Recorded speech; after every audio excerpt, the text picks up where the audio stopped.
Hey everybody, Mr. Lake here with another chemistry video, this time on the discovery of the nucleus. So, one of the most important things that we know about atoms is that they are not a solid object, not a consistently solid object at least, right? Atoms have a very, very dense nucleus at the middle, consisting of protons and neutrons, and then they've got a very large amount of just mostly empty space where the electrons zoom around and kind of fill that space. And we're going to talk a lot about what that looks like and how that works later on. But right now, we're looking at the nucleus.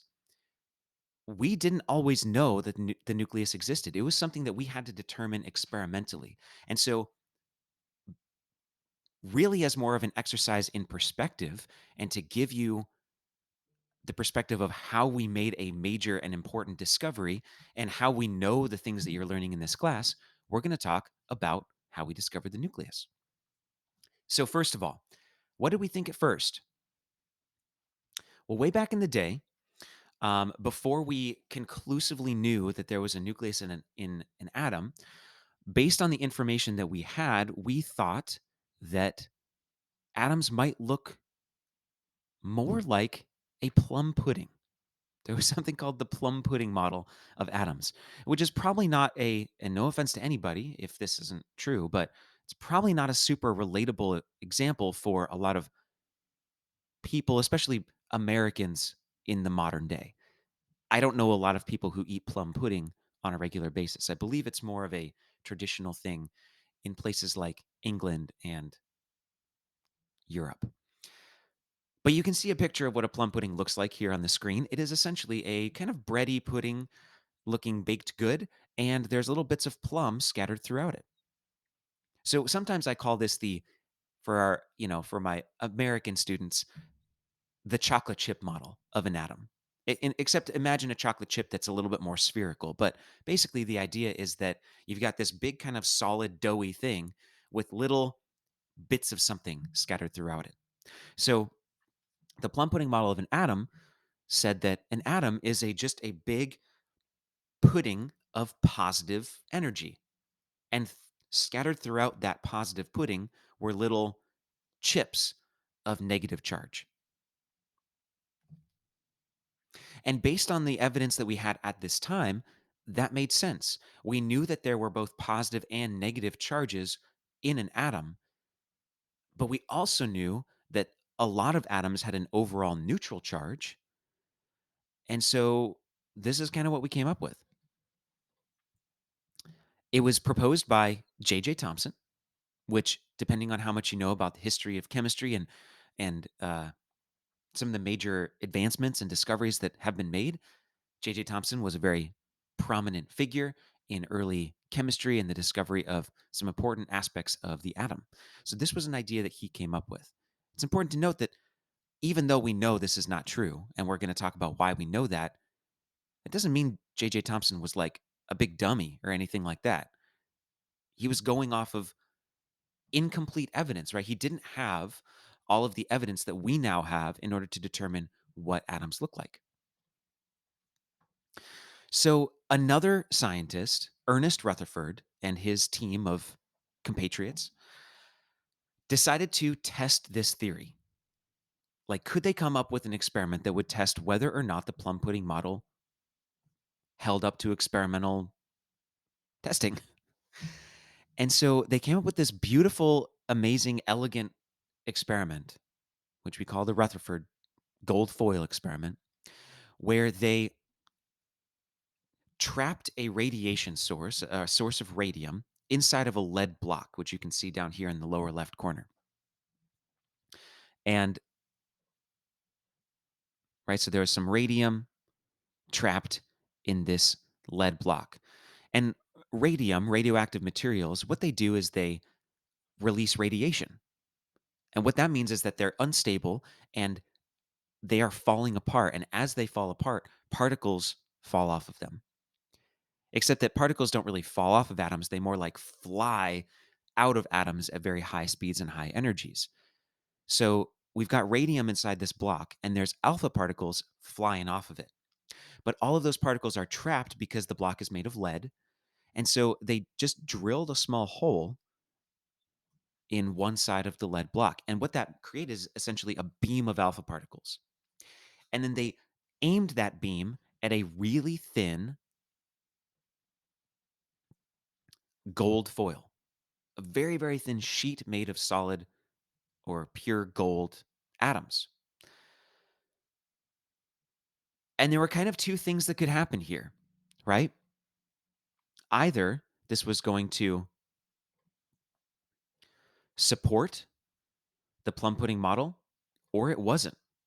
So if it supported the plum pudding model, what you'd expect to see is that all of the alpha particles would simply pass through the foil. They just pass through the plum pudding model.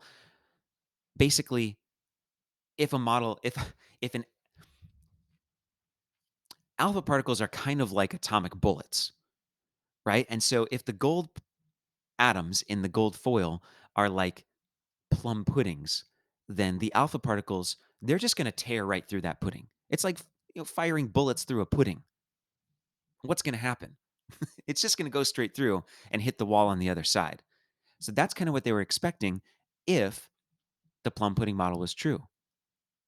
But that's not what they saw. Instead, what they saw is that, yes, most of the particles flew through the screen, although many of them seemed to be deflected slightly in a different direction, right? We've got a pretty solid stream of alpha particles coming from this block, and then when they hit the screen, they're sort of spread out a little bit. So that's interesting. But possibly more important is that, let me go back for a second, is that some of the particles hit the screen in seemingly random places that were very clearly not behind the screen. So some alpha particles were not going through the gold foil, they were bouncing off of it. By the way, I forgot to mention that this fluorescent screen, essentially what this was is a material that was activated by the energy of an alpha particle. And so when an alpha particle hit the screen, it would create a little flash of light. And so that was what allowed the scientists to, actually like determine where the alpha particles were hitting the screen. So this is an anomaly that was not explained, or these were anomalies that were not explained by the plum pudding model. And so therefore, the plum pudding model could not be entirely correct.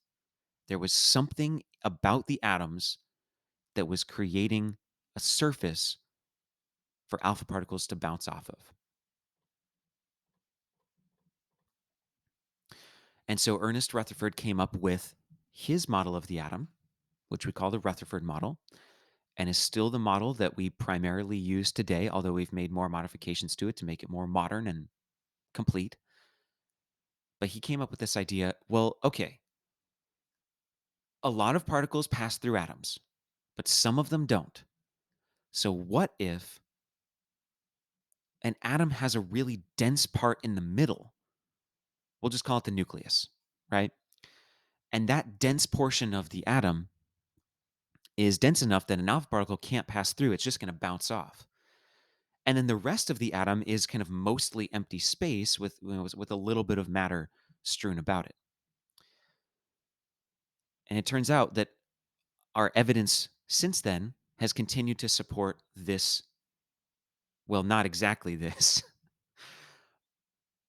but has continued to support the existence of a nucleus, the existence of a dense region at the center of an atom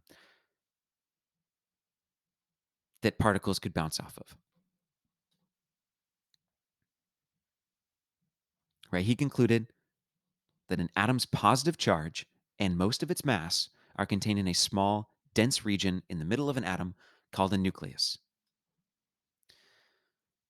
And the rest of the atom is empty, occupied by small negative electrons. Now, what he didn't fully put in there that we've since added to our model of the atom is a lot about what the electrons are doing, which is not orbiting the nucleus like planets.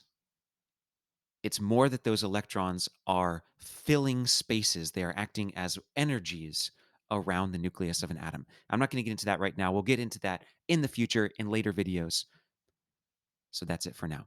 So really, again, and by the way, if you want to um, experiment with this yourself, there's a great simulation which you can explore at this link right here that will kind of take you through. It'll allow you to repeat the Rutherford experiment, firing alpha particles at a gold foil, and you can experiment with what it would look like if it was a plum pudding atom, and what would it look like if it was a atom with a nucleus. And you can kind of see visually how that experiment really worked. So follow that if you'd like.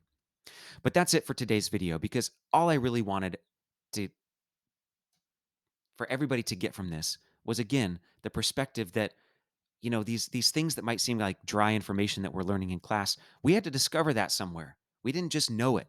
And it's actually very, very exciting and amazing. And it's a great human achievement that we've been able to learn these things about our surroundings.